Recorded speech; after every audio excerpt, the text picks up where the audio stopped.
با عرض سلام و خسته نباشین دوستان عزیز. در برنامه محور تلویزیونی طلوع نیوز اشتراک داشتم و محور بحثی ما تاریخ سازمان ملل متحد به ویژه شورای امنیت ملل متحد بود. تاریخ تأسیسی از او، دستاوردهای از او، ناکامیهای از او، تشکیلاتی از او، ارزش‌های فاشیستی که اونجا اعمال می شود، همه را با بحث گرفتیم. با این نظر هستم که نکات مهمی را اونجا اشاره کردیم. از میان سه مهمانی که ما اونجا حاضر بودیم در بحث، جهتی از اینکه وقت شما را بیش نگیریم و بحث طولانی نشود، تنها همون نکاتی را که خود ما اونجا ذکر کردیم و بحث کردیم خدمت شما تقدیم میکنم تا مورد استفاده قرار بگیره. این هم شما و این هم مسائلی که به نظر من بسیار مهم است که همه ملت ما و مسلمان ها در رابطه با شورای امنیت بدانند. با سلام.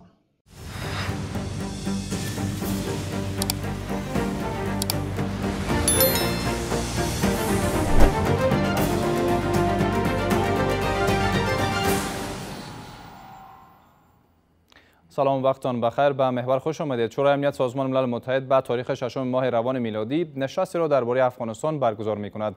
منابع دیپلماتیک به طلوع نیوز میگویند که در این نشست رئیس یونما در افغانستان گزارش 3 ماهه از اوضاع افغانستان را به این شورا نیز ارائه خواهد کرد. اما امارات اسلامی میگوید حضور نداشتن نماینده‌اش در این گونه نشست‌ها جنبه عملی آن را به صفر می‌رساند. شورای امنیت با داشتن 5 عضو دائمی که حق ویتو نیز دارند به عنوان نیرومندترین نهاد این سازمان قلمداد می شود و عمده‌ترین مسئولیت این شورا پاسداری از امنیت و صلح جهانی است. چرا شورای امنیت سازمان ملل متحد نتوانسته امنیت و صلح جهانی را تأمین کند؟ چرا 5 کشور به عنوان عضو دائمی این شورا تصامیم بزرگ جهانی را در انحصار دارد و تا چه حد تصامیم و برخورد چندگانه و سلیقه‌ای شورای امنیت باعث بی‌نظمی در سطح بین‌المللی شده است؟ در محور امشب روی همین موضوع بیشتر صحبت می‌کنیم با مهمانانم آقای میرویس قیاسی، تحلیلگر روابط بین‌المللی، و همچنین آقای فضل الهادی وزین استاد دانشگاه که روی خط اسکایپ با ما وصل شدن، و همچنین آقای فضل الرحمن اوریا آگاه سیاسی اینجا در استودیو حضور یافتند. خیلی خوش آمدید. سپاسگزارم. روی سپر می‌گردیم. قیاسی، وقتتون بخیر. خوش آمدید به برنامه. از حضورتان در محور امشب سپاسگزارم. از دید شما در کل سازمان ملل به ویژه شورای امنیت به خاطر هدفی که تامین و صلح جهانی بوده تأسیس شده، در اون سمت در حرکت است یا نه برخلاف اهدافش داره گام برداشته؟ با عرض سلام و احترام با شما بینندگان و مهمانانتان، ما با ادبیات خودم میخوام یک تعبیری بسیار دقیق از ملل متحد، سازمان ملل و شورای امنیت داشته باشم. شورای امنیت ملل متحد یک مولودی فاشیستی است که از بطن جنگ فاشیسم تولد شده و شورای امنیت در اثر شکست فاشیسم ایترال از اونجا تولد شد، ولی به خاطر حفظ اما اصالت فاشیسم این شورا را به یک شکلی فاشیسم اشتراکی یورش کرده که مشترک است میان قدرت و ثروت. 5 کشوری که قدرتمند هستند و ثروتمند هستند دقیقا فاشیسم گونه اداره را اداره میکنند. در طول تاریخی شورای امنیت که با همون هدفی که پاسداری از نظم صلح و امنیت جهانی است،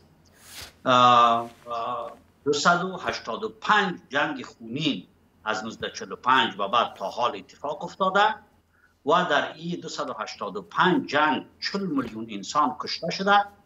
هدف دوم که حفاظت از اقلیت ها بود.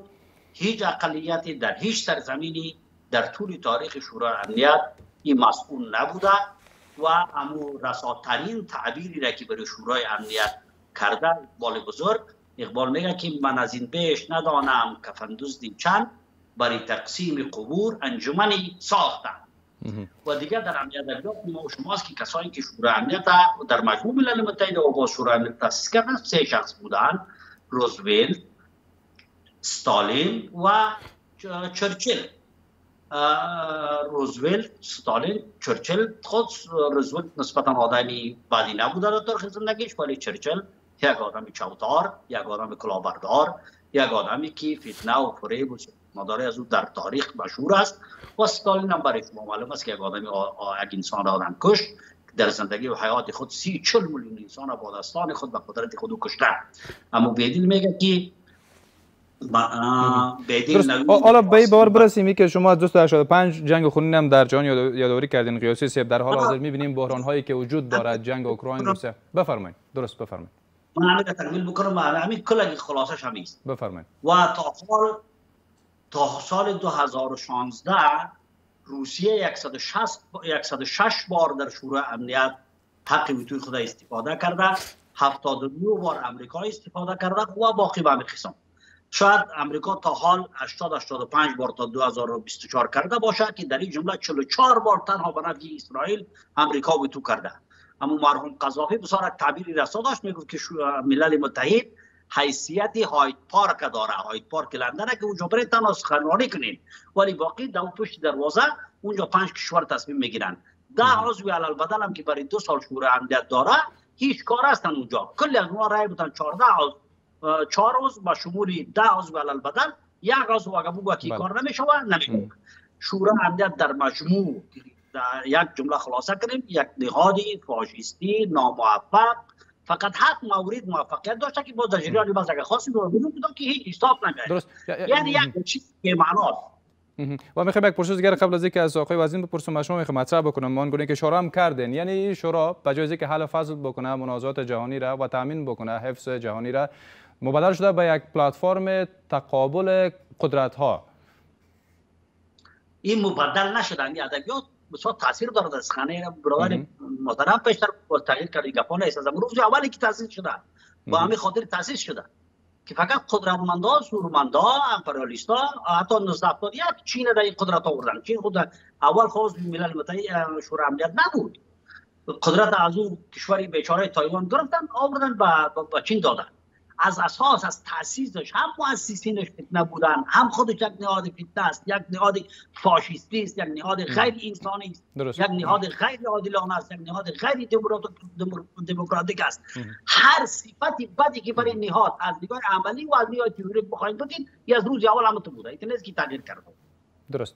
بسیار تشکر. قیاسی قیاسی صاحب، خوب از دید شما، هرچند شما در اول اشاره کردن که از بطن جنگ‌های فاشیسم نهاد مثلا سازمان ملل ایجاد شد، حالا ای که مثلا بیشتر روی اسم اشاره کردن که مسلمانان یک نفوذ زیاد در جهان دارند اما جایگاه ندارند در چنین نشست‌ها و در چنین شوراها. حالا فکر میکنین مثلا تاکیدم سر انحلال از این شورا شد، فکر میکنین که ممکن است که منحل شود، دوباره سر ایجاد شود با توجه به نظم جهانی کنونی و سیاست‌های کنونی؟ خب در سازمان ملل متحد از بعد تاسیسی که ما حساب کردیم و تا حال آمدیم دقیقاً اسناد وجود داره که یک نهاد در مجموع نهاد ناموفق با شورای امنیت یک چیزی اما تو یک کلاهبرداری است، یعنی پیرانی من کلاه گذاشته سر یک کلاه گذاشتن از سر دیگه ملت‌های دنیا. چند نوع تبعیض وجود داره. اول یک تبعیض دینی است که اولین جلسه از در وستمینستر در کلیسا در وستمینستر انگلیس شده، باز در امریکا بیشتر در اینجا قدرت‌های مسیحی و کشورهای مسیحی و صلیبی در اینجا قدرت داشتن که بعد پسان چین آوردن. اگر به حساب نفوذ بگویید چین هم بسیار مسیحی داره و روسیه هم اگر کمونیسم که دوره کمونیسم رو طرف کنی چیزا مسیحی‌های ارتدوکس هستند. به حساب تبعیض دینی مسیحی هستند مسلط هستند برای شورای. بعد یک دیگه تبعیض جغرافی است. تبعیض جغرافی جنوب و شمال زمین است. تمامی بخش ویتو و قدرت ساختاری شورای امنیت در شمال زمین قرار دارد، جنوبی زمین از این محروم است.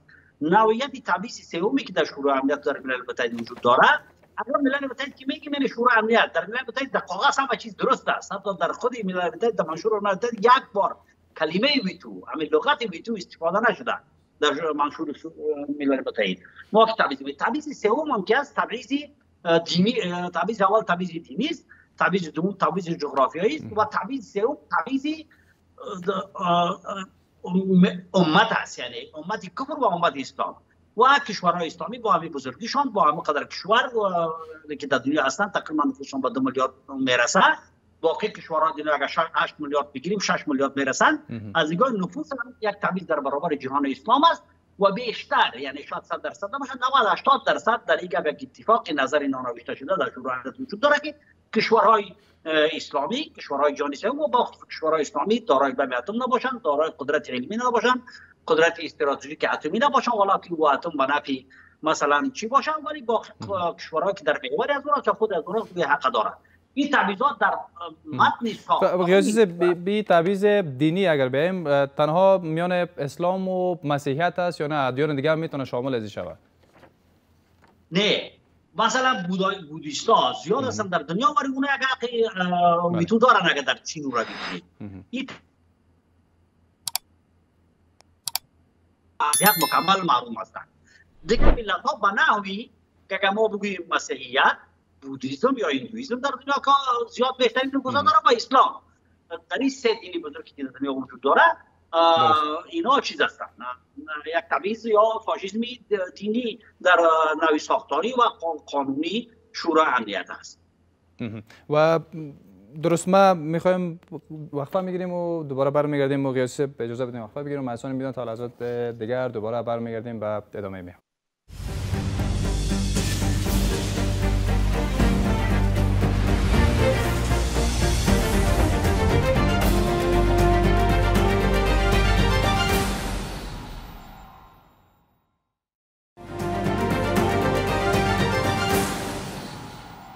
با ادامه محور خوش آمدید. قیاسی به همان گونه که اشاره هم کردین، خب حالا بر ساختار قانونی این شورا و در کل سازمان ملل انتقاد وجود داره، بر ترکیبش وجود داره انتقادها هست و از جنگ جهانی هم از جنگ البته نتونسته که جلوگیری بکنه، از 285 جنگ که شما اشاره کردین هم نتونسته جلوگیری بکنه.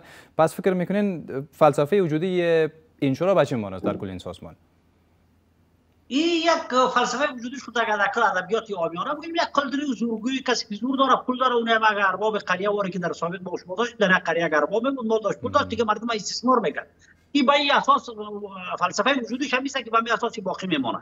ولی حرکت های در جهان وجود به میان آمده، مثلا کشورهای جهان سوم، کشورهایی که در حال توسعه هستند از جهان سوم کمی فراتر رفتن، مثل برزیل، مثل هند، اینا باز هم کشورهای اسلامی نیستن. اینا تلاش کردن که یک تغییرات در شورای امنیت بیاید که تا حال موفق نبوده. یک بار یک تغییرات جزئی آمد در سال 1965، یک بار هم یک تغییر آمد در سال 1979 که به همین 85 اگه اشتباه نکنم به همین عضوی علل بدن انجامید که بفاید است اعضا 2 ساله انتخاب بشون چیزی ندارن. فعلا بعضی افکار یا تئوری های مکتبی در جهان اسلام ایجاد شد دیگه. از اول تئوریسان مسلمان و جهان اسلام چیکار به خصوص نجم الدین اربکان در ترکیه این گپ بسیار شعله گرفته بود و علت هم که چند بار سر حکومت از کودتا شد و در نهایت نور نموند که هم قدرت اصطلاح خاص داشته باشه به کشور ترکیه. تئوری از او نبود و الان هم که همقدر جهان که مشکلاتی که با اردوغان و حکومت ترکیه داره از همین نوعی است که اینا در فکر هستند که وضعیت شورای امنیت و اردوغان در صراحتا اعلام نکنه که باید تغییر کنه. این به نفع دنیا تمام داره. امروز انتقاد داشت بر نظم جهانی، ولی نظم عملی نظم تئوری یک سازمان ناکام است. ولی فلسفه وجودش داره وجود پیدا کرده. یک امیدواری در اینجا هست که جنگ اوکراین باعث شود که غربی‌ها از همون ناخون اوغار غربی‌ها پوتین گرفته اینا آماده شدن که یک تغییرات جزئی را بیارن. اگر چنین تغییرات به اساس چیز اقتصادی بود که یک تحول بیاید که برای کشورهایی که در حال توسعه هستند، برزیل، هند، اینا به یک از کشورها یا در یک اتحادیه برای از اینا یک حق ویتو بودن که متاسفانه مسلمانان در حالت سوء مثلا اگر مسلمانان دوام میکرد که یک حق ویتو برای کشورهای اسلامی در مجموع داده شود شکل دوره‌ای. متاسفانه که جهان ظالمان از جهان غاشم، جهان بی‌عدالتی که ما حکامی را در کشورهای اسلامی منصوب کردن که غلامای خودشان، اجرای خودشان، هر چیزی که اونا میگن اینا بلی میگن. ما یک امتی فعلا محکوم هستیم، یک 2 میلیارد انسانی مظلوم هستیم، هیچی کرده نمیتونیم تا اینکه ملت ها آزادی خود از داخل خود نگیرن، حکام اجیر را دور نکنن، این نظام های بیگانه را دور نکنن. را سری پایستان شما تحول آمدن نیست. در شکل تئوری است 40 سال دوام کرد ولی فایده نداشت. سپاسگزارم. قیاسی خب با وجود از انتقادایی که است بر عملکرد و اجرای این شورا و همچنین ترکیبش همون گونه که پیشتر اشاره کردیم، فکر میکنین در نهایت مثلا جامعه ملل از هم میپاشه و فروپاشی رو برون میشه سرنوشتش یا به کارش ادامه میده؟ من قبل از اینکه به سوال پاسخ بگم چیزی پاسخ هم هست. من یک ملاحظه دارم با سخنهای جناب استاد محترم دوست هستیم آقای وزیر. از گپ اینا اعتبار می آمد که در اون زمانی که ملل متحد تأسیس شد با مو شکل و با مو منشوری که تاسیس شد، یعنی او با قد و قامت هم دنیای اون روز برابر بود. من مخالفی گپ هستم، از نگاه تاریخی نیست. بعد از تاسیس ملل متحد، از متن ملل متحد تاسیس یزید سال 3 سال بعد زاده شد جهان دو قطبی، جهان شرق و غرب. به نسب جهان بلوک غرب امریکا حکومت میکرد، به نسب جهان روسیه. هیچ نظم یک قانون گفته برادر محترم اوریا صاحب، یک قانون جنگل بود. از امروز اول کالای لباس به اندام بشریت ساخته نشد. یک لباسی بود که کسی بر یک حیوان طراحی کرده باشه و در پیرهن انسان گذاشته باشه، برای انسان پوشانده باشه. این که درست نیست. مسئله دیگه هست که فعلا ملل متحد یک ضرورت هست بودن این گپای این برداشت من میفهم که وزیر صاحب به این ذهنیت همین گپ هم گفتن، همون واقعیتی که در پشت پرده گپ داره. این یک تبلیغ صهیونیستی است. از روز اولی که ملل متحد تأسیس شده، از روز اولی که شورای امنیت تأسیس شده، یک تبلیغ هست. در سال 1965 پیشنهاد کردن، گفتن ولی بیاین تغییرات سریع نمیشه، یک کم یک تغییر بیاریم، یک 6 روز بیاریم، 6 روز بیکاری ناظر. بعد از اون باز که فشار آمد، 9 روز دیگه بیاریم 9 تا شد. باز یک تا دیگه متفقاً 10 تا شد، 15 تا فعلا 5 تا تصمیم میگیره، یعنی در حقیقت یک تا تصمیم میگیره، 14 تا دیگه بیکار است. این از روز اول هم لباس غلط بود، این درست نیست. ولی این ذهنیت که فعلا شورا باشه و از نابودنش کاری بهتر است، این ذهنیت واقعا شکست خورده است، ذهنیت جنوبی است. همین جنوب کره زمین همیشه صهیونیست‌ها کسایی که در میدیا هستند، قدرت میدیایی دارن، اما عنصر پنجمی قدرت در دست از اوناست، میدیا دست است، همین تبلیغ در ذهنیت ما میکنه که بیان از این چه کردن، مثل یک اربابی که یا مثلا یک چوپانی که بر یک گوسفندهای خود یک گرگ عوض سگ مقرر کرده باشه، باز گوسفندا که شکایت بکنن همین گرگ خود روزانه یک گرگ میخره، یک چوپان میکشه، باز چوپان تبلیغ میکنه که خود دیگه سگ نداره، دیگه از همین گرگ خود سگ کرده برای شما بهتر است. دقیقاً از نگاه منطقی این چیز است. از نگاه فلسفی وزیر آدم عالم هستند. کل ما بنی علی الباطل فهو باطل. یک اصل است، یک اصل اصولی است. در این اصل در سیاست، در اقتصاد، در دین، در جامعه، در هر چیز نظمی تطبیق میشه. ملل متحد از اساسش به باطل بنا گذاشته شده. سری از هر سنگی گذاشته شده باطل است. چین که شما بگید بگم ما چی کنیم میونیم. اعلان غزه 60,000 نفر زخمی کردن، 30,000 نفر کشتن، 20,000 دو طفل و زن هاست. امروز امریکا میگه که من میخوام که یعنی از طریق یونیسف امو یک کمک‌های هوایی یا از طریق پاراشوت را پایان بکنم. این بسیار خنده‌آور است. این فقط از ذهنیت‌های شکست خورده برمی‌آید. همون گفته اقبال بزرگ است که میگه که زمانه با تو نسازد، تو با زمانه بسته. زمانه که با تو نمیسازد و انقلابی، یک انقلاب بکار است. 3 مرحله داره انقلاب. اول ملت‌ها امت‌های اجازه بدید. اول این امت‌ها و ملت‌های مظلوم باید قیام بکنن، حکومت‌های خود حکومت‌های مردمی رو سازن. اینا مترادف است که وقت میگیره. در مرحله دومی حکومت‌ها باید بایکوت کنن شورای امنیت، بایکوت کنن ملل از خارج شوند، از حکومت خارج شوند. اگه خارج شوند چی بنفعشون؟ مثلا اوکراین و ملل متحد است میرفت روسیه به حالت گردوند. فلسطین عضوی ناظر تقریبا اکثریت مطلقی سازمان ملل متحد فلسطین به رسما میشناسد دولت اون اسرائیل در این حالت میرسونه. من خوبی از این در کجاست که وزیر صاحب میگه که بودنش نابودنش خوب است. این فقط برخواسته از یک ذهنیت شکست خورده است که ما این ذهنیت از خود دور کنیم. مردن یک بار، عزت یک بار. در 75 سال این حالت فلسطین ببین، حالتی که کشور ما را روسیه غصب کرد، در شورای امنیت ویتو کرد، 10 سال کشور ما را تباه کرد، نصف نفوس افغانستان کشت. این خوبی از این کجاست که از نابودنش کرد بودنش بهتر. این بسیار زیاد یعنی مخالفی از جناس با احترام استاد وزیر دارم. این باید ولو به شکل انقلابی میشه، اما فکر میکنیم بدیل میتونه درست بفرمایید. اوریا صاحب یک اشاره بسیار خوب کرد تاریخی.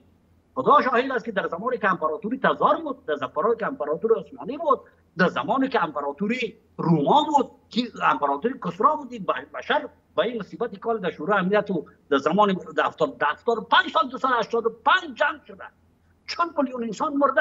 این خود 40 میلیون در جنگ برده. اجازه دیگه میاد نکته اشاره کنم، وزیر سواجی گپ میزنم. 30 میلیون نفر استالین کشتن، 20 میلیون نفر ماو کشتن، چون به خاطر که در شورای امنیت اینا حق ویتو داشتن، اینا چی نکردن. انگلستان در اثر مجاعت 100 میلیون انسان در زمان استعمار در هندوستان کشته و همین امریکایی که امریکا حکومت میکنه 100 میلیون انسان کومی رو در امریکا کشتن، در استرالیا 11 میلیون انسان رو کشتن. از قرن 16 تا به امروز، از قرن اوایل قرن 17 تا به امروز 430 میلیون انسان در دنیا این نظم ملل متحد قبل از این سازمان ملل بود و همین کشته شدن. نه خوبی از رکضاست که باشه، یعنی بودن این مصیبت از بشر. هر روزی که این عمری از این سازمان دراز شود، عمری شورا دراز شود، مصیبت بشر. فقط ذهنیت ما را لالو میگه میدیا لالو میگه. چی کار؟ این حالت افغانستان، عراق، تمام شورا را شورا درازی کی کرد؟ در نبودن شورا امنیت بود خوبتر بود. بسیار تشکر، سپاسگزارم. برمیگردم قیاسی از حضورتان در برنامه. خیلی خوش آمدید و از اون بینام این ترتیب میرسیم به پایان محور. از حضور شما هم سپاسگزارم. وقتتون بخیر.